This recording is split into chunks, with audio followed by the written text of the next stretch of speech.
Perhaps the answers can be found at another mysterious city, one that was built on top of a giant rock. Sigiriya, Sri Lanka. Known as Lion's Rock, this natural monolith towers 600 feet over the surrounding landscape. It was discovered in 1831 by a British Army officer named Jonathan Forbes.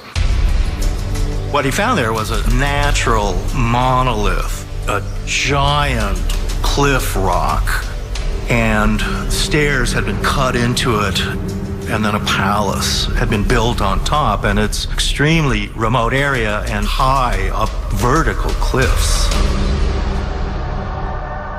Sigiriya was certainly a Buddhist monastery from the first millennium BC. And then around 500 AD, it actually became a fortress and a palace for a local king. There are gardens and palaces on the very top of the rock. Then there's various caves, and within these caves are different murals.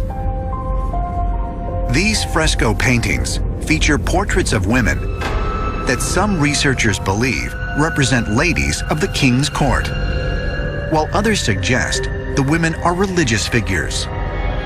But according to ancient astronaut theorists, the images reveal more evidence of extraterrestrial contact in the distant past. We find some of the most amazing paintings of people emerging out of the clouds. And they're actually floating in midair. And you have to wonder, what did our ancestors try to depict here? According to the local myths and legends, Sigiriya was created with the help of the gods who descended from the sky. What a beautiful poetic way to depict something that they might have witnessed.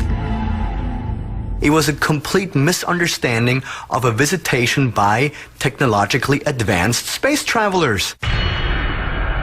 Is it possible these paintings depict actual sky beings descending to Earth, as ancient astronaut theorists suggest? And if so, might there be another, more profound reason why ancient man built a city on top of this massive monolith? We see so often how these enigmatic rocks are worshipped by our ancestors. They somehow are gateways between our world and the world of the gods. And so in Sigiriya, we're seeing this once again confirmed. The very concept of a monolith can be very important and very sacred to a people. Also, the concept of the mountain reaching to heaven. It makes me think of the celestial or the cosmic Mount Meru.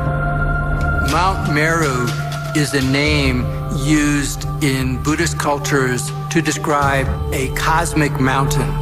It's actually described in ancient literature as a mass of golden light, like a golden blazing fire in the shape of a mountain. It's at the center of the universe, and it exists at many levels from there, not in a physical sense, but in an energy sense. The gods live on the slopes of it. They all have palaces and cities. Mount Meru was the place of the gods. It was seen as the place of connection, a place of communication with the gods themselves. It's the point of access between this world and heaven. Sigiriya is basically a small-scale replica of Mount Meru. Our ancestors took to this rock and began to build on top of that. It is saying, this is the rock we have in this specific place, so we're going to use it in order to establish an uplink and a downlink to the gods in the sky. Is it possible that Sigiriya was built in order to honor and connect with extraterrestrials, as ancient astronaut theorists believe?